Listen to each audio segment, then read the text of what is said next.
मैं बहुजन समाज पार्टी के सम्मानित प्रभारी कृष्ण जमालपुर जी जो आज हमारा नेतृत्व करने के लिए, दिशा देने के लिए आए हैं। तो आज बाबा साहब डॉक्टर अम्बेडकर जी का जो 68वां परिनिर्वाण दिवस दोनों जिले के संगठन के जिला और विधानसभा के साथियों ने यहाँ रविदास भवन बल्लभगढ़ और इसमें हॉल में आकर के अपने कार्यकर्ताओं के बीच में महापुरुष से संकल्प लिया है कि बाबा साहब तेरा मिशन अधूरा, हम सब मिलकर इसको बढ़ाएंगे पूरा। तो कहने का मतलब ये है कि वो आदरणीय बहन कुमारी मायावती जी का जो जन्मदिन आता है उसमें हमारे विधानसभाओं में जो साथी अपने अपने काम पे लग गए हैं और उसमें आर्थिक सहयोग दिवस के लिए जो जन कल्याणकारी जो दिवस मनाया जाता है और साथ में हमारे जो दूसरे जो हमारे पढ़े लिखे साथी हैं उन लोगों को भी साथ में अपना बैक ऑफ सोर्स के लिए जो मनी माइंड के लिए मान्यवर साहब ने बनाया था तो उस पर भी काम चल रहा है। तो सम्मानित साथियों, यहाँ भाईचारा भी बनेगा और यहाँ नौजवानों को 50% जो संगठन में जिम्मेदारी दी जाएगी, ऐसा आदरणीय बहन जी ने और प्रदेश के नेतृत्व के द्वारा ये आदेश दिया गया है। हम चाहते हैं कि हमारे समाज के जो नौजवान पढ़े लिखे जो बुद्धिजीवी लोग हैं अपने घर में जा कर के, अपने परिवार के बच्चों में जा कर के बाबा साहब के जीवन संघर्ष पे आज चर्चा करें और उस पे जो गहन चिंतन करने का आज विषय है कि समाज को आज ज़रूरत है बाबा साहब के मिशन और उसके 14 अक्टूबर के धम्म दिवस के ऊपर चलने की जरूरत। एक बात करें कि जो बाबा साहब ने कहा था शिक्षित बनो, संघर्ष करो और संघर्ष करो, लेकिन आज देखा जा रहा है कि यहाँ पर जो भी कार्यकर्ता थे उनको मंच पे बैठे हैं, एक बार भी किसी ने बहन जी का नाम नहीं लिया, संबोधन ही करना नहीं आता। ऐसे कार्यकर्ता हैं जिनको बोलना नहीं आता, कैसे समाज में नेतृत्व करेंगे? किस तरह से कैसे आप उनके कंधों पर कैसे पार्टी को जिता पाएंगे? जी मानवर जी, जो हमारे उसमें जो विचारधारा से लोग जो जुड़े हुए हैं बाबा साहब के मिशन से, तो उसमें उन साथियों को भी बोलने का मौका दिया है। संगठन के लोग भी अपनी बात रखी है, तो उसमें मिले जुले लोगों को ये मौका दिया गया है। जो संगठन के जो है अनुशासित जो वर्कर है वो अपनी कहीं ना कहीं जो ऐसे जो है विधानसभा लेवल के हैं, जिला लेवल के, उनको ही बोलना नहीं आता है। जी वो कोई बात नहीं, हमारा जो वो कैडर में सब सिखाई जाएंगी, लेकिन ऐसा है चुनाव से जो थोड़ा सा माइंड जो अभी डिस्टर्बेंस में अभी बीजेपी का एक विधानसभा में 50-50 जो सदस्यता हो गई है, तो उसमें कैसे मतलब सत्ता में भी सब कुछ आप सत्ता में कैसे पहुंच पाएंगे और आप अपने जो पार्षद हैं कैसे जिता पाएंगे? अभी चुनाव आ रहा है। जी आदरणीय बहन कुमारी मायावती जी के आदेश अनुसार प्रदेश के नेतृत्व के द्वारा जी हमें उन गली मोहल्ले और उन परिवारों से मिलने के लिए हमारे साथ में एक रजिस्टर आया है जिसपे हम लोग पार्टी को आर्थिक तौर से मजबूत करते हैं। आर्थिक तौर पे चला गया, लेकिन संगठन में वोट कैसे करोगे? वो अभी कर रहे हैं। जो आर्थिक तौर पे जो लोग मजबूत करेंगे, चाहे उसमें 1 रुपया अपना नाम नोट कराएगा वर्कर, जो हमारी पार्टी को वोट देता है, जो हमारे संतों महापुरुषों के विचारधारा से जुड़ा हुआ व्यक्ति है, चाहे वो किसी भी रिलीजन से संबंध रखता है, किसी समाज से रखता है, तो उसकी वोट भी हमारे पास आएगी। हम उसमें भाईचारा भी बनाएंगे और नगर में जितने भी हमारे 40 से 45 वार्ड हैं, अब ये इस पर 15 तारीख के बाद फिर हम उस पर लगातार काम करेंगे, अपने संगठन को और बूथ लेवल को मजबूत करेंगे। ठीक। 26 नवंबर 1949 को बाबा साहब संविधान के मुताबिक हमारा नसीब, हमारी किस्मत लिख कर के और आज इस दुनिया में नहीं है। आज जितना भी हम सुख सुविधा प्राप्त कर रहे हैं, मुझे लगता है कि उसमें और किसी को कोई श्रेय नहीं जाता सिवाय बाबा साहब के। बाबा साहब भीमराव अंबेडकर ने अपने तमाम जीवन में संकट, अस्पृश्यता, अछूतपन, बहुत सारी कठिनाइयाँ झेली, अपने बच्चों की कुर्बानियाँ तक दी, लेकिन वो संसार को इतना बड़ा एक महा परिनिर्वाण दिवस के रूप में आज के दिन वो दे के गए। मैं बहुत ज़्यादा तो कुछ नहीं कहने लायक हूँ, क्योंकि बाबा साहब के बारे में आप सभी प्रबुद्ध जन मेरे से ज़्यादा जानते होंगे।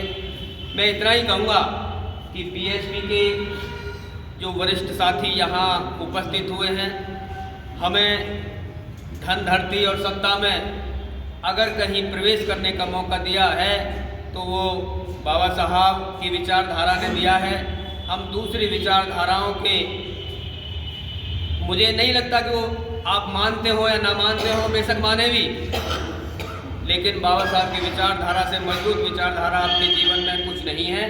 मैं यही आग्रह करूंगा कि उस विचारधारा को आगे बढ़ाते हुए अपने सामाजिक संगठनों को, अपनी पार्टियों को मजबूती से बढ़ाते रहें, उनके लिए कार्य करें। और अपने कमांडर गौतम जी, पलवल जिला अध्यक्ष मास्टर नंदराम जी और मंचासीन सभी सदस्य और इस सभागार में उपस्थित सभी जन समूह को मेरा चरण वंदन। सम्मान साथियों, आज का दिन हमारे लिए बहुत ही क्षतिपूर्ण और शोक संवेदनशील हमारे दिन है। हमें लाखों करोड़ों को बाबा साहब ऐसे छोड़ के चले गए कि शायद उनकी भरपाई करना बहुत ही मुश्किल है।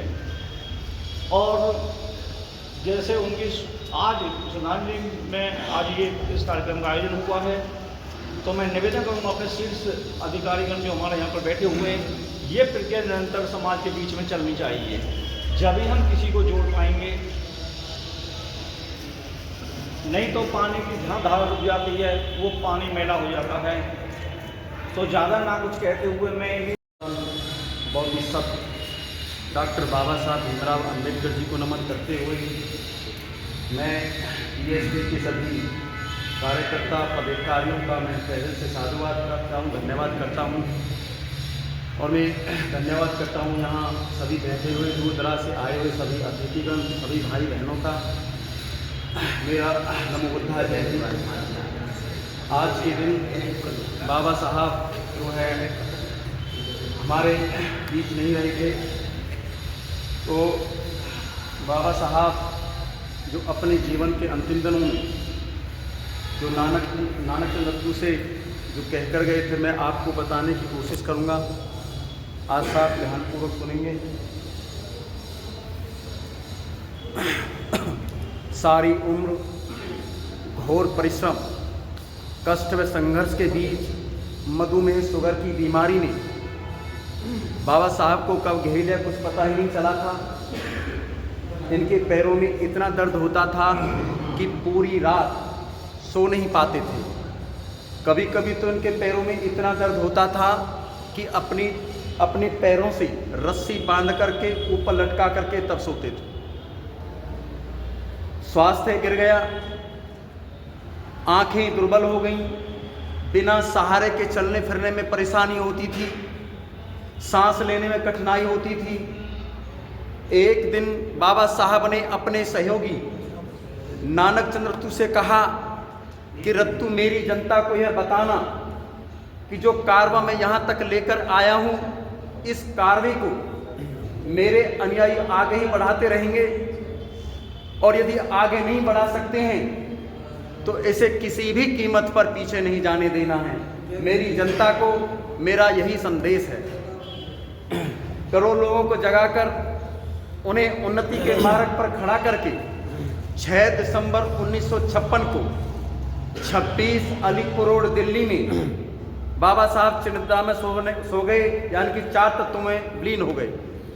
संविधान से पहले हमारे समाज के लोगों पर बहुत सारे प्रतिबंध लगे हुए थे, जैसे वेद वाक्य सुनने पर प्रतिबंध था, शिक्षा प्राप्त करने पर प्रतिबंध था। ऐसे बहुत सारे प्रतिबंध थे जो बाबा साहब ने अपने कठोर परिश्रम द्वारा ने केवल प्रतिबंधों को हटवाया, बल्कि हमें हमारे हक और अधिकार दिलवाए।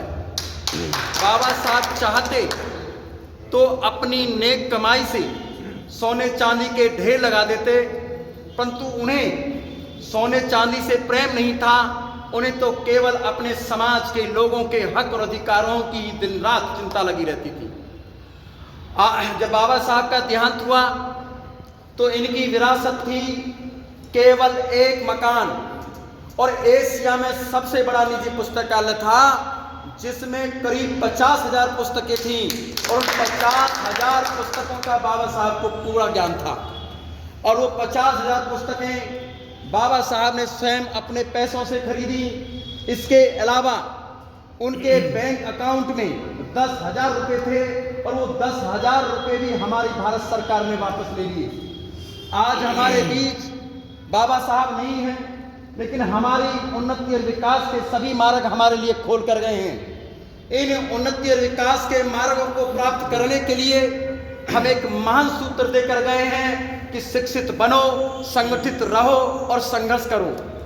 जब जब हम बाबा साहब के इस महान सूत्र पर चलते हैं तो हमें पता चलता है कि बाबा साहब पुनः जीवित होते हैं। और जब बाबा साहब के इस महान सूत्र पर नहीं चलते हैं या बाबा साहब के किसी कार्य की उपेक्षा करते हैं या हम किसी तलोत्थान समारोह में भाग नहीं लेते हैं तो हमें पता चलता है कि बाबा साहब की हम पुनः हत्या कर देते हैं। आज मेरे सामने सभी बैठे हुए सभी बुद्धिजीवी, सभी प्रबुद्ध लोग, सभी अम्बेडकराइट, सभी यहाँ पर कुछ बौद्धिस्ट हैं। मेरा सभी से अनुरोध है, हमारे समाज के प्रत्येक व्यक्ति को यह चिंतन करना चाहिए कि बाबा साहब ने हमारे लिए इतना कुछ किया है, लेकिन हमने बाबा साहब के लिए क्या किया है और क्या कर रहे हैं। इन्हीं शब्दों के साथ अब मैं अपनी वाणी को यही विराम देता हूँ। तथागत गौतम बुद्ध की अनुकंपा हम सभी पर बनी रहे। नमो बुद्धाय। जय भीम, जय भारत। अम्बेडकर जी, उनके लिए हृदय की गहराइयों से शीश झुकाकर नमन करता हूँ। आज बाबा साहब हमारे बीच में नहीं हैं, लेकिन उनकी विचारधारा हमारे सभी के बीच में है। उस विचारधारा को खाली सुनने से काम चलने वाला नहीं है, हमें अपने जीवन में वो उतारनी है और उस पर अमल करने की ज़रूरत है। जब तक हम बाबा साहब की विचारधारा को, महापुरुषों की विचारधारा को अमल में नहीं लाएंगे तब तक हमारा भविष्य खतरे की तरफ बढ़ रहा है। आज हम सभी साथियों को और ख़ासकर बहन जी ने जो जिम्मेदारी हमारे प्रदेश में लगाई है, तिवारी जी इनकी और वरिष्ठ नेता, वो बाबा साहब का ऋणी होकर के वो अपने जिम्मेदारी को बड़ी ईमानदारी के साथ निभाएं, तब तो स्वाभिमान बचेगा। और ईमानदारी के साथ नहीं निभाते हैं तो स्वाभिमान हमारा नीचे झुक रहा है। उनसे हाथ जोड़कर निवेदन है कि वो जो बहन जी ने निर्देश दिए हैं उन निर्देशों का भलीभांति पालन करें। इन्हीं शब्दों के साथ जय भीम, नमो बुद्धाय। श्री राम जी, जिन्होंने बाबा साहब का जो अधूरा मिशन जो राजनीति में था वो यानी पूरा करके गए और हमें मांगने वालों से यानी देने वाले बना करके गए, मैं उनको भी नमन करता हूँ और अपनी राष्ट्रीय लीडर बहन जी को लंबी उम्र की कामना करता हूँ। और मेरा,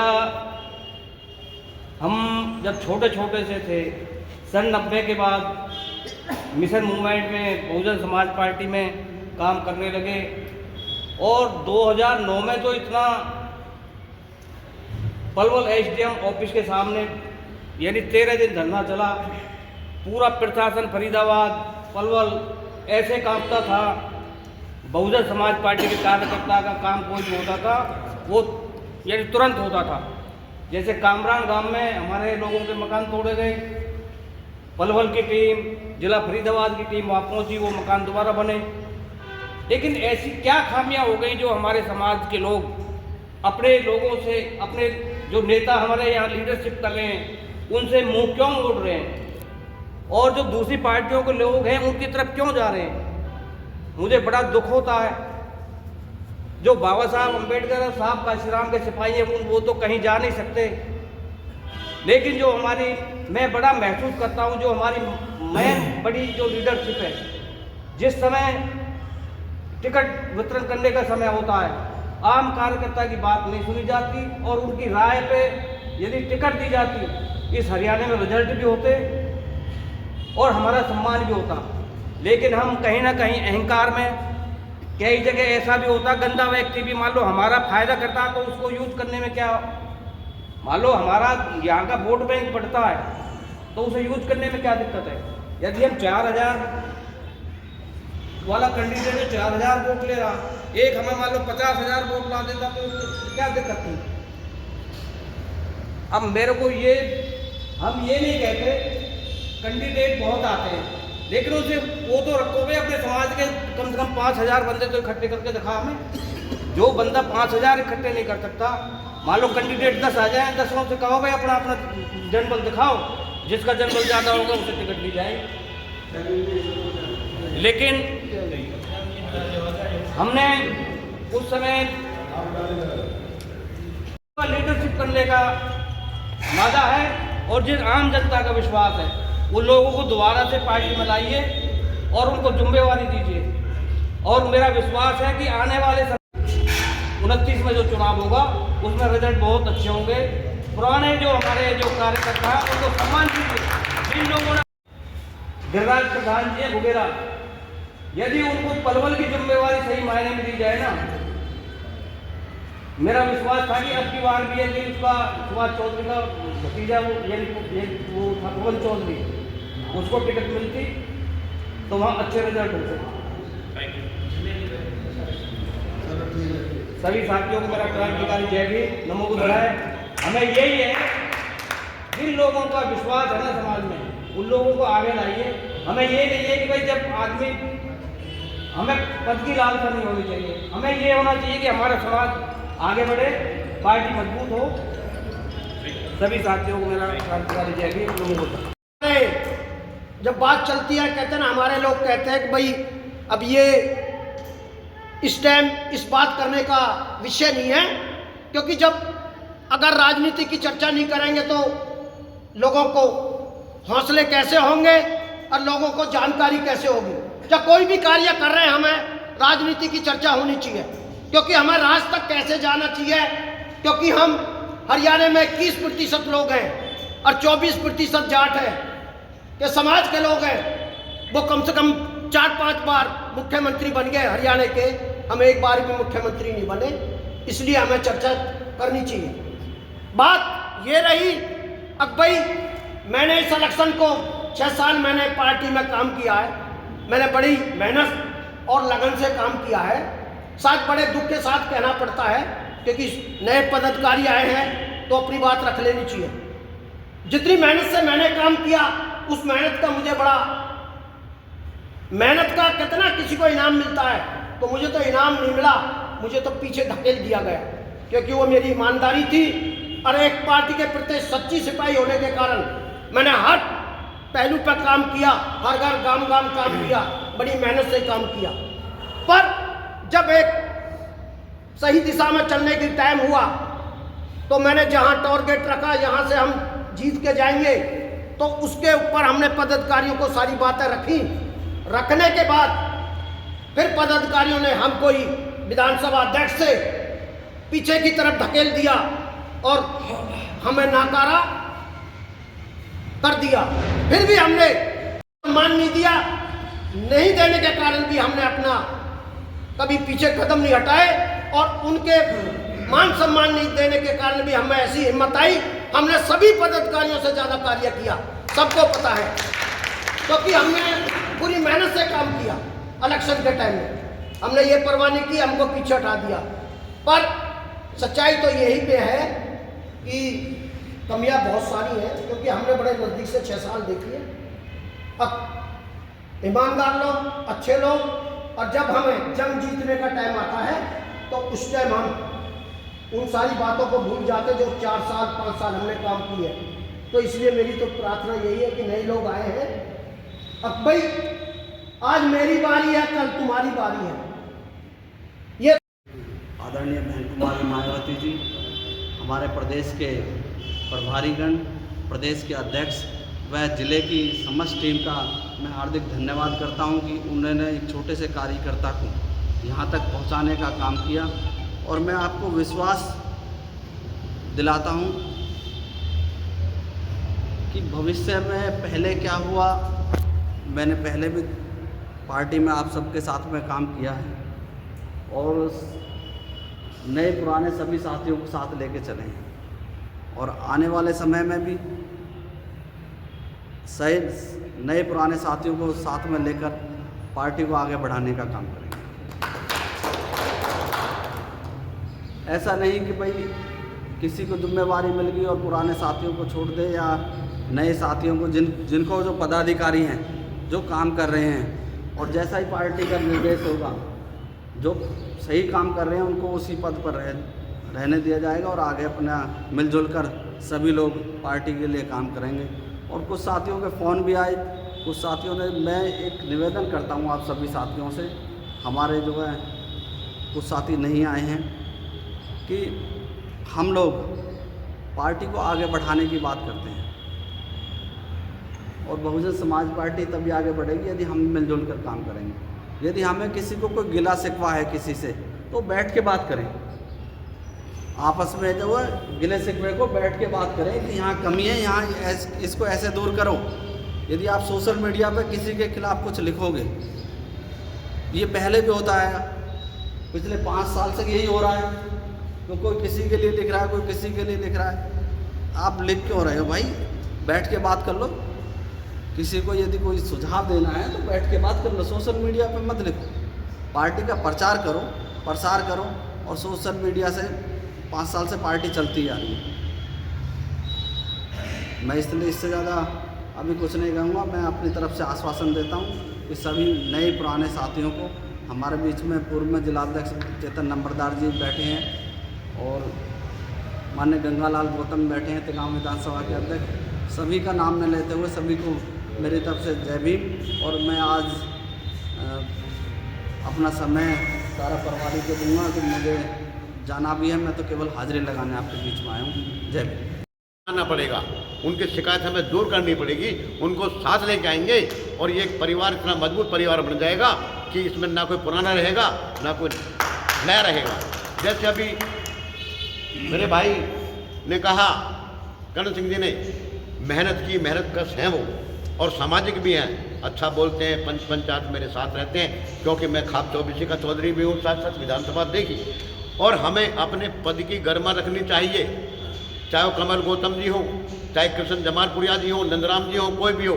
सबसे पहले तो हमें दिखाना चाहिए कि हमारे पदाधिकारी हैं, जो जूनियर हैं, हमारी विचारधारा उनके साथ हमारा तालमेल कैसा। जब तक हम तालमेल नहीं बैठाएंगे कोई बात नहीं बनती, क्योंकि परिवार में भी तालमेल बैठाना बहुत ज़रूरी है, अन्यथा हमारे परिवार बिछड़ जाता है। और ये बहुत बड़ा परिवार है। और जैसे एक ग्वालिया होता है, बहुत सारे पशु होते हैं, कोई इधर जाता है कोई उधर जाता है, तो मान्यवर जमालपुरिया जी जो हैं, कृष्ण जी, ये हमारे बीच में ग्वालिया तो हैं। अब हमको घेरने काम ये करेंगे। इन्हीं शब्दों के साथ में सबको जय भीम, नमो बुद्धा, जय काशी। साथियों, जय भीम। आज बाबा साहब की पूर्ण तिथि के संपर्क में हम सब इकट्ठे हुए हैं। बहुजन समाज पार्टी है और कर्मठ साथी हैं और अच्छा सुझाव अपना दे रहे हैं। मैं तो आपको यही सुझाव दूंगा, बाबा साहब ने जो संघर्ष किए सबको पता है, ऐसे संघर्षों में से आप भी कुछ संघर्ष करें ताकि सरकार की चाबी हमारे हाथ में आए और हम भी कुछ करके दिखाएं। बाबा साहब ने बोलते सभी गा रहे हैं, भाई इतना ही कहते हुए नमो बुद्धाय, नमो बुद्धाय, नमो। धन्यवाद। प्रदेश से आए हमारे प्रदेश प्रभारी जी, हमारे ज़िले के अध्यक्ष साहब, बाकी आप सभी हमारे सम्मानित बहुजन समाज पार्टी के कार्यकर्ता साथियों, आप सभी को मेरा जय भीम, नमो बुद्धाय। साथियों, जैसा कि आप सभी जानते हैं, बाबा साहब ने हमारे लिए बहुत संघर्ष और त्याग करके हमें जीने का रास्ता दिया। हमें एक व्यवस्था के खिलाफ लड़कर हमारे लिए एक स्वाभिमान जीवन जीने का रास्ता बना के गए, हमें बहुत सारे अधिकार दे के गए। सम्मानित साथियों, आज इस मौके पर हम बाबा साहब को सच्ची श्रद्धांजलि तभी दे सकते हैं जब हम ईमानदारी और त्याग भावना से बाबा साहब को दिखाए हुए रास्ते पर चलें, वरना हम बाबा साहब को धोखा देते हैं। साथियों, बाबा साहब का एक सपना था समतामूलक समाज की स्थापना करना, और उन्होंने अपने टाइम पर भी पार्टी बनाई थी। उसके बाद साहब काशीराम ने भी बहुजन समाज पार्टी बनाई और बहुजन समाज पार्टी का भी मकसद समतामूलक समाज की स्थापना करना ही है। तो साथियों, जब राजनीति वाली बात आ रही है तो मैं अब हमारे साहब चले गए रतिराम जी की बातें तो हम बहुत ईमानदारी और मिशन वाली करते हैं। क्या हम महापुरुषों के मिशन पर ईमानदारी से चलते हैं?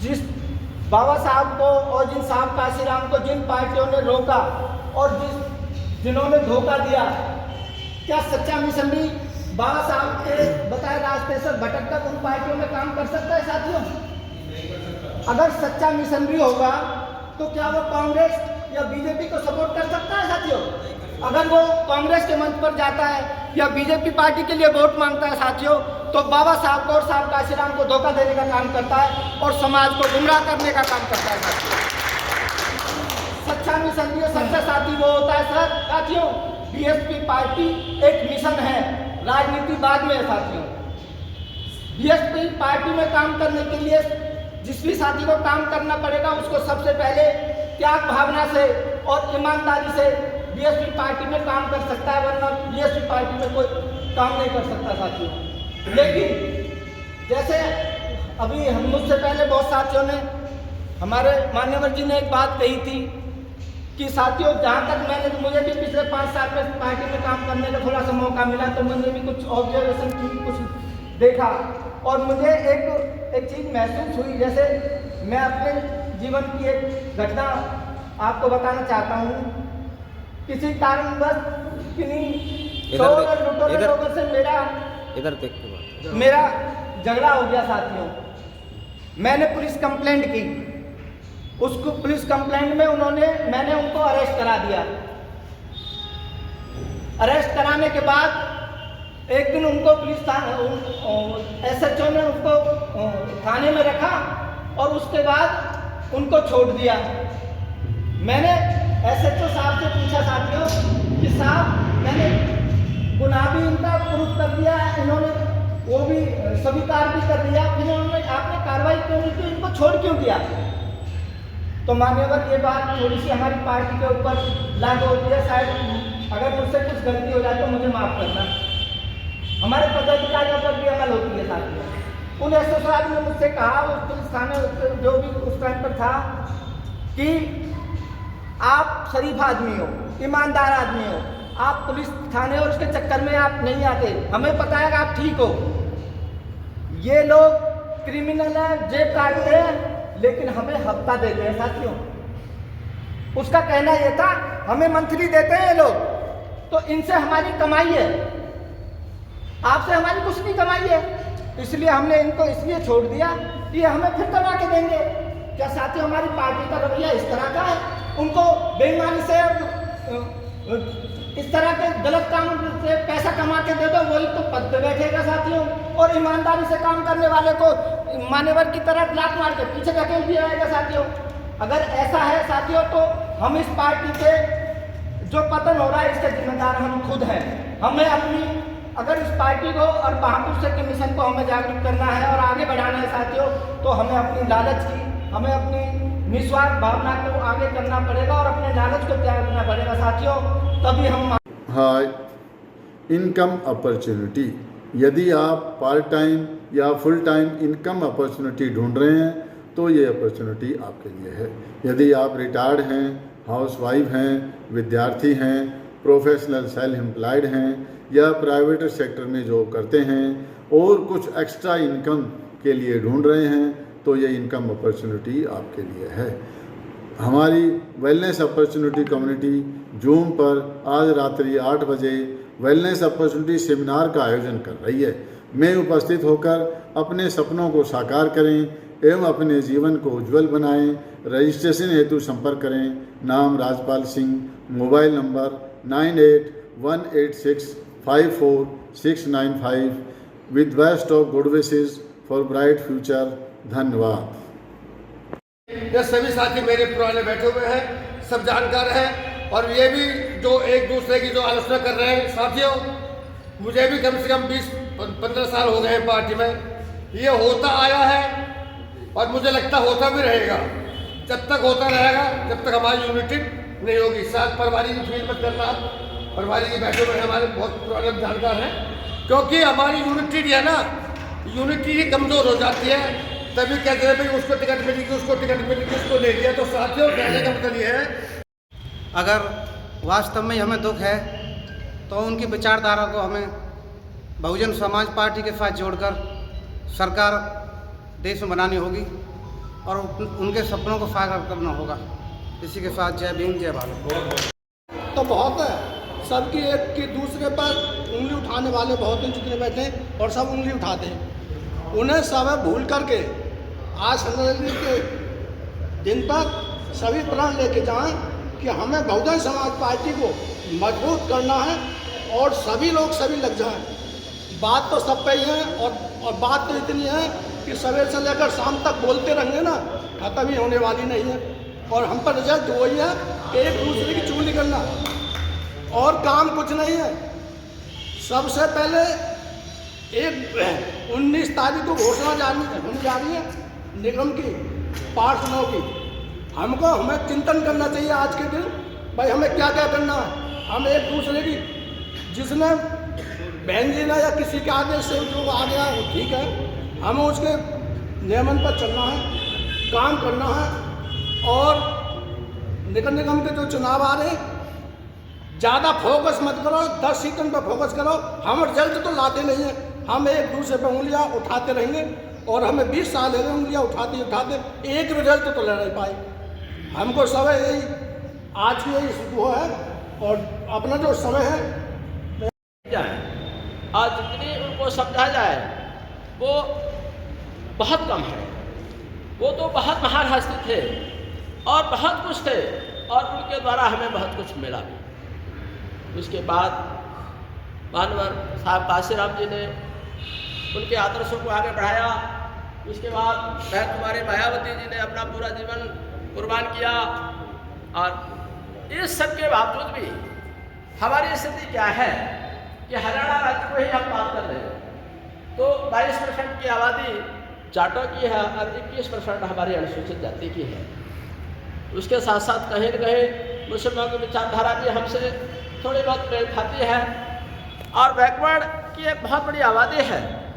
उसको अगर टच कर लिया जाए तो हम सत्ता में हमेशा बने रह सकते हैं। लेकिन दुर्भाग्य कि हमारे 21% की आबादी होने के बावजूद भी हम 2% पर भी नहीं रहते। और बातें हम बाबा साहब की, गुणगान हम बाबा साहब का और बहन जी की बातें करते हैं। बातें करने से कुछ नहीं होगा जब तक हम अपने आप को नहीं सुधारेंगे, अपनी कमियों को ठीक नहीं करेंगे, अपना लालच नहीं त्यागेंगे और वास्तव में हम सरकार में भागीदारी चाहते हैं तो मन से काम नहीं करेंगे, दोहरी मापदंड में काम करना बंद नहीं करेंगे, तब तक सत्ता में आने के बारे में सोचना बेमानी होगा। हम बातें कितने ही करते रहें, बातों से कुछ नहीं होने वाला जब तक हम अमल नहीं करेंगे। पूरे 5 साल हम सिर्फ गुणगान करते हैं और उसके बाद जब वक्त आता है तो हम अपने लालच को ढूंढते हैं और उसमें जा कर के इत्सरी कर लेते हैं और फिर अगले दिन ना करके एक मत्थन करके एक दूसरे पर लाछन लगा के और समाप्त कर लेते हैं। तो मैं तो ये कहना चाहूँगा कि अगर वास्तव में सही विचारधारा कि आप अनुयायी बनना चाहते हैं तो अपना समय दें और अगर नहीं बनना चाहते हैं दोहरे मापदंड पर ही काम करना चाहते हैं जी को नमन करते हुए और बहुजन समाज में जन्मे समय समय पर संत महात्मा महावंश गुरुओं को नमन करते हुए आज बाबा साहब डॉक्टर अंबेडकर जी की जो परिनिर्वाण जो दिवस है उसको मतलब मनाया जा रहा है। तो हम यहाँ पर आए हुए सभी जो कर्मठ बहुजन समाज पार्टी के पदाधिकारी कार्यकर्ता और हमारे मुख्य अतिथि मुख्य मेहमान आए हुए यानी कृष्ण कुमार जमालपुर जी और दोनों जिले के अध्यक्ष माननीय नंदराम जी और कमल गौतम जी और हमारे करण सिंह प्रभारी जी और सभी जो कि अगर नाम लेंगे तो ज़्यादा टाइम 2 मिनट का टाइम मिला है तो साथियों, यहाँ आने पर मैं आपको हार्दिक अभिनंदन करता हूँ। और साथियों, मैं आपसे अनुरोध करूँगा कि बाबा साहब के अमर रहे के तो नारे बहुत लगाते हैं, बाबा साहब अमर रहे, लेकिन बाबा साहब की विचारधारा को हमेशा हमेशा के लिए जीवित रखने के लिए क्या मतलब हमने उसके बारे में सोचा है? बाबा साहब की विचारधारा यदि अमर रहती है तो ये समझो कि बाबा साहब का नाम हमेशा के लिए अमर रहेगा।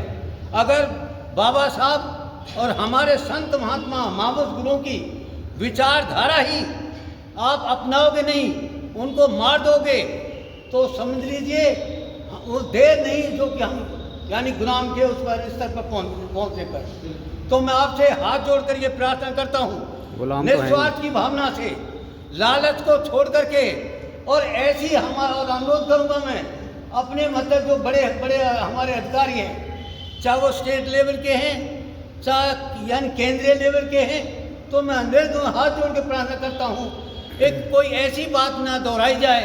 एक जैसे कि हमारे प्रभारी आते हैं और ऊपर से टिकट दे जाते हैं और प्रोटोकॉल होता है यानी उस टिकट देने का, उसको बिल्कुल समाप्त कर देते हैं। अगर ऐसा रहेगा तो मैं दावे के साथ में कहता हूँ एक सरकार कभी नहीं आएगी, हम शासक नहीं बने करेंगे। तो हमारी जनता, हमारे वोटर, हमारे मतलब सभी लोग, चाहे हमारी मतलब बहनें हैं, चाहे माता हैं, यानी भाई हैं, बुजुर्ग हैं, नौजवान हैं, विद्यार्थी हैं, मैं सब जगह उनकी विचारधारा को सुनता हूँ। जो कहते हैं उसके आधार पर मैं आपको मतलब ये बता रहा हूँ। तो साथियों, इस बात को कभी ना भूलें, हम जो है सत्ता तक तभी पहुँचेंगे, एक अभी से हम ये प्रण करेंगे उनकी विचारधारा पर चलें, लालच को छोड़ें और हर वर्ग के अंदर, चाहे मतलब वो बैकवर्ड वर्ग है, चाहे सामान्य वर्ग है, चाहे महिला वर्ग है, और चाहे हमारा दलित वर्ग, आदिवासी वर्ग है, उन सब के पास जाना पड़ेगा। और जो हमारे यहाँ से आगे आज मतलब परिनिर्वाण दिवस है, बाबा साहब का परिनिर्वाण दिवस, इसलिए हम ज़्यादा नहीं यानी कुछ वैसे बताने की बात करेंगे। तो मैं इसी के साथ में बाबा साहब की जो कुर्बानियाँ हैं, जो बचपन की कुर्बानियाँ जितनी हैं, बीच में उन्होंने कुर्बानियाँ दी, यानी मंदिर की चाहे मंदिर में प्रवेश का हो या पानी पीने का हो या उनके मतलब यानी कोई गणित बनाने का हो, तो इन कुर्बानियों को याद करना है।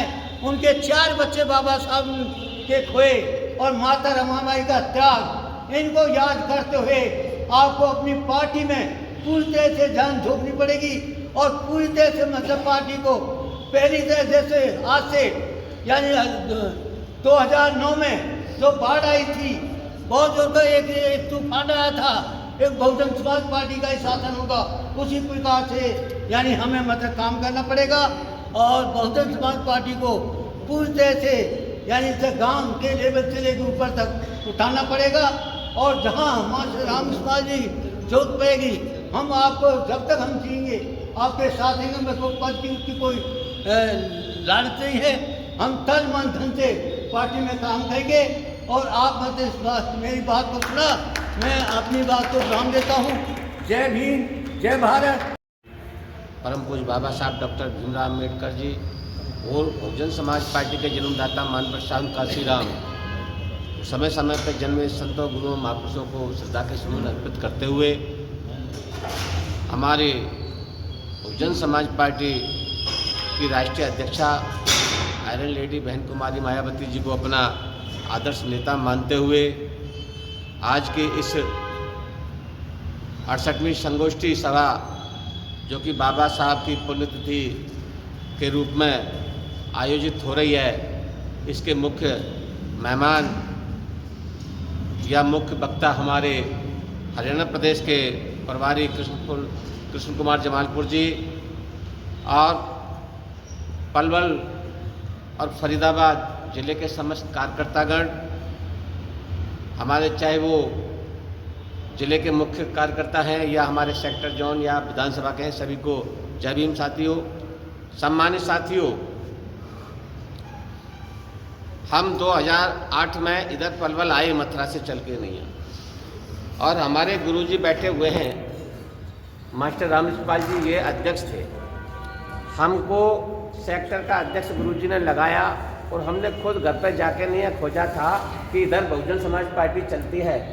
हमारे घर वालों ने बताया कि चलती है, मास्टर रामपाल जी यहाँ के प्रेसिडेंट है पलवल के। हम खुद वहाँ जाके नहीं गए और गुरुजी से हमने तालमेल किया। गुरुजी को जानते भी नहीं थे हम। तो मैंने कहा गुरुजी जब जब मीटिंग हुआ करे तो हमको बता दे करना, तो हम आए करेंगे मीटिंग में। साथियों, हम तभी से पार्टी में सक्रिय हो गए और फिर हमने हमेशा अपनी पार्टी की हर जगह मजबूती से पढ़ाई की, सभी कार्यकर्ताओं को सम्मान देने का काम किया। लेकिन बहुजन समाज पार्टी के विषय में लोग चाहते तो हैं हमारी सरकार बने, लेकिन अपनी कमियों को नहीं ढूंढते। मेरे भी अंदर कमी हो सकती है, हमारे गुरुजी के भी अंदर हो सकती है कमी, होना एक अलग बात है। लेकिन सम्मानित साथियों, हमारी आबादी जिस तरीक़ा से पलवल में विशेष करके मैंने देखी, पलवल विधानसभा में एक तरफ तो वहाँ के लोग कहते हैं कि हमारे यहाँ 45,000 वोट है पलवल विधानसभा में, और जब 45 विधानसभा में 1000 वोट है और वहाँ का सिंबल बरकरार है बहुजन समाज पार्टी का, जैसे भी प्रत्याशी आया हमने उनको रिक्वेस्ट किया कि अब तो ये आ तो गया प्रत्याशी, आपको ये नहीं देखना, आपका प्रत्याशी बहन कुमारी मायावती जी है, आपका प्रत्याशी आप स्वयं हैं, आपका प्रत्याशी हम हैं, हमारा सिंबल हाथी है, आपको इसको देखना है। लेकिन साथियों, बड़ा दुख होता है जब लोगों की सोच में आ जाती है ना दूसरे की चाय पीना, तो फिर वो लोग आरोप तो लगाते हैं सच्चे कार्यकर्ताओं पर, लेकिन घिनौनी हरकत करते खुद और करवाते हैं। जो ताजपोशी करते हैं ना कि मैं इतने समय से काम कर रहा हूँ, माननीय प्रभारी जी मैं माफ़ी चाहूँगा, मेरी आवाज़ को ऐसा ना समझें, मुझे थोड़ा दुख होता है। ये हमारे मास्टर रामपाल जी हैं, किसी गांव में चले जाना, इनकी ईमानदारी का और इनकी मेहनत का ताज आज भी इनके सिर पर रखा हुआ, किसी गांव में चले जाना आता। और मैंने जब पलवल में आया तो अपना राजनीतिक आदर्श अपने गुरुजी को माना इधर आकर के। वहाँ के जो कार्यकर्ता बिल्कुल मेहनत नहीं करना चाहते हैं, सिर्फ और सिर्फ सलाह देना चाहते हैं, सलाह से काम नहीं होते। हमें सरकार बनाने के लिए खुद अपनी तरफ से पार्टी का प्रचार प्रसार करना पड़ेगा। जिस भी दल का, जिस भी संगठन का प्रचार प्रसार मजबूत होता है, वो दल या पार्टी सत्ता की तरफ चलती है। और हम क्या करते हैं, उल्टा काम करते हैं। प्रभारी जी 2 दिन पहले मैं अभी इस्लामाबाद में बैठा था, लोग तमाम तरह के आरोप लगाने लगे। मैंने कहा आप बताइए, ईमानदारी से बताओ, आप तो पार्टी से कब से जुड़े हो? कैसा, हम तो काफ़ी समय से जुड़े हैं, 20 साल से जुड़े हुए हैं। तो मैंने अब ये और बता दो कि आपने वोट किसको दी और किसको दिलवाई? कि भाई इस बार तो संविधान बचाना था, इसलिए कांग्रेस को दिलवाई। मैंने कि लोकसभा में भी बचाना था तुम्हें, तब भी आपने दिलवाई, और विधानसभा में। अब मुझे आप ये बता दो कि संविधान है क्या चीज़ जिसको आप बचाना चाहते हो? भाई जैसा आपका मकान है, आपका अपना शरीर है, आपकी अपनी दौलत है, इसको बचाने के लिए हम समझ रहे हैं मेरा मकान है, कोई बिल्डोजर ना चला दे। तो आप ये संविधान है जो कह रहे हो संविधान बचाना था, तो आप ये और बता दो कि संविधान है क्या चीज़। तो माननीय प्रभारी जी उनको ये नहीं पता कि संविधान क्या चीज़ है, सिर्फ ये था कि संविधान बचाना है। जब ये पूछा गया कि संविधान क्या चीज़ है जिसको आप बचाना चाहते हैं, तो ये नहीं पता क्या चीज़ है। देखिए कार्यकर्ता, मैंने हर बार कहा है अपने ज़िले में विशेष करके, मैंने कहा भाई सम्मानित साथियों, ये कारमा है और ये हमारा सम्मान का प्रतीक है। यदि हम अपनी सरकार बनाएंगे तो मान सम्मान के साथ हम सुरक्षित भी रहेंगे और मजबूत भी होंगे। लेकिन आप अपनी पार्टी की पढ़ाई करो, अपने कार्यकर्ताओं के साथ मीटिंग में जाया करो, बेमतलब में बैन उसका फैला रखी है। और ये तो पार्टी की बात नहीं कह रहा मैं, मोहल्लों में जब गया घूमा तो वहाँ एक दूसरा आपस में चुस्बंदी में भी रह रहा है, पार्टी की बात नहीं कर रहा। सामाजिक तौर तरीके से वो वहाँ पर लालछन लगा रहा है, वो वहाँ पर लालछन लगा रहा है, करना कुछ है नहीं, करना कुछ है नहीं। हमारे गुरु